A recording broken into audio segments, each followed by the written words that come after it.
Hi friends, எல்லாருக்கும் போகி பண்டிகை நல்வாழ்த்துக்கள்.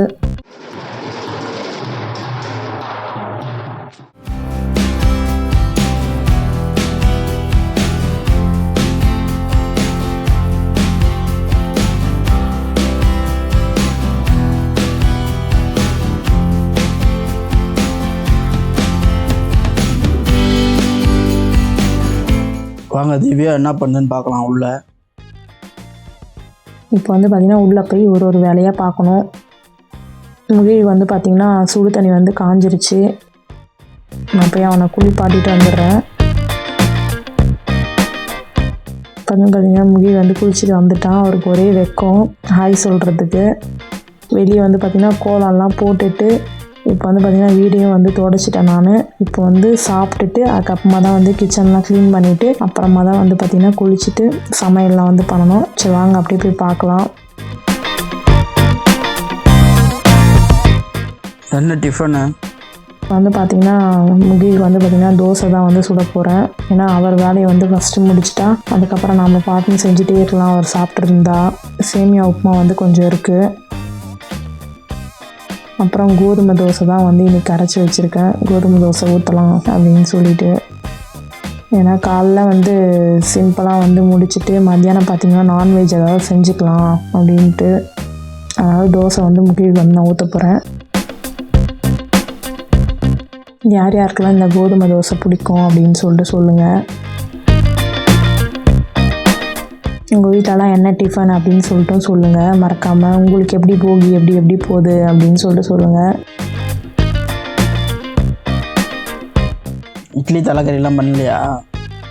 தலைக்கறி இப்போ வேறு மாதிரி ஆயிடுச்சு. அப்போ இருந்த காலம் வேறு. தலைக்கறி எனக்கு செய்யவே தெரியாது. எனக்கு யாராவது செஞ்சு கொடுத்தா சாப்பிட்லாம். எனக்கு மெயினாக சொல்ல போனால் நான்வெஜ்லாம் அவ்வளோவா செய்யவே தெரியாது.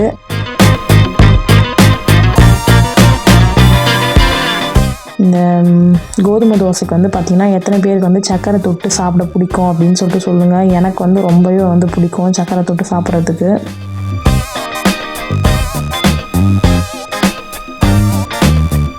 இப்போ பார்த்திங்கன்னா இட்லிக்கு மாவு அரைக்கணும். சுத்தமாக மாவு இல்லை. நம்ம இன்றைக்கி அரைச்சி வச்சாதான் நாளைக்கு ஏதாவது இட்லி அந்த மாதிரி ஊற்றி நம்ம மேனேஜ் பண்ணிக்கலாம். இப்போ பார்த்திங்கன்னா நல்லா ஒரு 3 வாட்டி நல்லா கழுவிட்டேன். இப்போ அரிசி புழுங்கல் அரிசி பார்த்திங்கன்னா 8 காப்படி அந்த மாதிரி போடுவேன். அது ஒரு 2 காப்படி அந்த மாதிரி போடுவேன். இது போட்டு நல்லா நான் கழுவி வச்சுருவேன். நான் பார்த்திங்கன்னா இப்போயே இந்த கழுவும் போதே பார்த்திங்கன்னா ஒரு 5-6 வாட்டி கழுவி அதுக்கப்புறமா அப்படியே எடுத்து வச்சு அரைக்கும் போது இந்த தண்ணியை யூஸ் பண்ணி நான் அரைச்சிப்பேன். நான் இதை அப்படியே கழுவி முடித்ததுக்கப்புறமா திருப்பியும் நான் அரைக்கும் போது ஊற்ற மாட்டேன். ஏன்னா அந்த தண்ணியை நல்லா ஊறி வரும்னு சொல்லிட்டு இதிலே அரைச்சிடுவேன். பார்த்திங்கன்னா ஒரு தோசை அதுக்குள்ளே அந்த சைடில் பார்த்திங்கன்னா ஊற்றி முடிச்சாச்சு. இவன் சாப்பிட்டனே தான் நம்ம வேலையை நம்ம பார்க்கலாம். முகி நான் கத்திகிட்டே இருக்கணும். நான் எத்தனை வாட்டி கத்துறேன் இன்னமும் படுத்துட்டுருக்கான் பாருங்கள் உள்ளேயே. காலையில் அவனே தான் சாப்பிட்ருவான். என் முகில் பார்த்திங்கன்னா என்ன மாதிரி அவனுக்கும் இந்த மாதிரி தோசையெல்லாம் ரொம்ப பிடிக்கும். நான் அப்படியே பழக்கப்படுத்திட்டேன். முதல்ல என்ன மாதிரியே இருக்கான். நானும் எல்லாமே சாப்பிடுவேன். அவனும் அந்த மாதிரி தான். இப்போ பார்த்திங்கன்னா பூஜை ரூம் இதெல்லாம் க்ளீன் பண்ணி வச்சிட்டோன்னு வச்சுக்கோங்களேன். நம்ம இதெல்லாம் க்ளீன் பண்ணி எடுத்து சிங்கில் நம்ம போட்டு வச்சிட்டோம்னா இதெல்லாம் அந்த குங்கம்லாம் நல்லா அந்த ஊறி வெளியே வரும். அதுக்குள்ளே நம்ம போய் குளிச்சுட்டு இதை தேய்ச்சிக்கலாம். இப்போ பார்த்திங்கன்னா எனக்கு பூஜை அறையே இவ்வளோ தான் இருக்கிறது எனக்கு. ஏன்னா தனியாக எதுவும் கிடையாது. ஷெல்ஃப் மட்டும் தான் இருக்குது. நம்ம இதிலேயே தான் எல்லாத்தையுமே பார்த்துக்கணும். அதனால் எல்லாத்தையுமே எடுத்து க்ளீன் பண்ணி வச்சிட்டோன்னா நம்ம துடைக்கிறதுக்கு ஈஸியாக இருக்கும். அதனால் எல்லாத்தையுமே இந்த மாதிரி ஊற வச்சுட்டேன். என்கிட்ட சாமி படமும் பார்த்திங்கன்னா இவ்வளோ தான் இருக்கிறது. கொஞ்சமாக தான். டஸ்ட்டு பார்த்திங்கன்னா செம்மையாக படியுதுங்க. ஒரு வாரத்துக்குலாம் பார்த்திங்கன்னா செம்மையாக டஸ்ட்டு வந்துடுது. நல்லா அந்த இதுலேயே நல்லா தெரிய ஆரம்பிச்சிடும். அந்த கல் இருக்குல்ல அதுலேயே பார்த்திங்கன்னா நல்லா தெரிய ஆரம்பிச்சிடும்.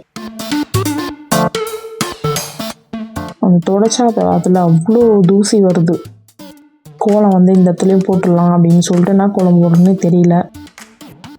சரின்னு சொல்லிட்டு ஒரு அழகான தாமரை பூ தான் போட்டிருந்தேன். உங்களுக்கு பிடிச்சிருக்கான்னு சொல்லுங்கள்.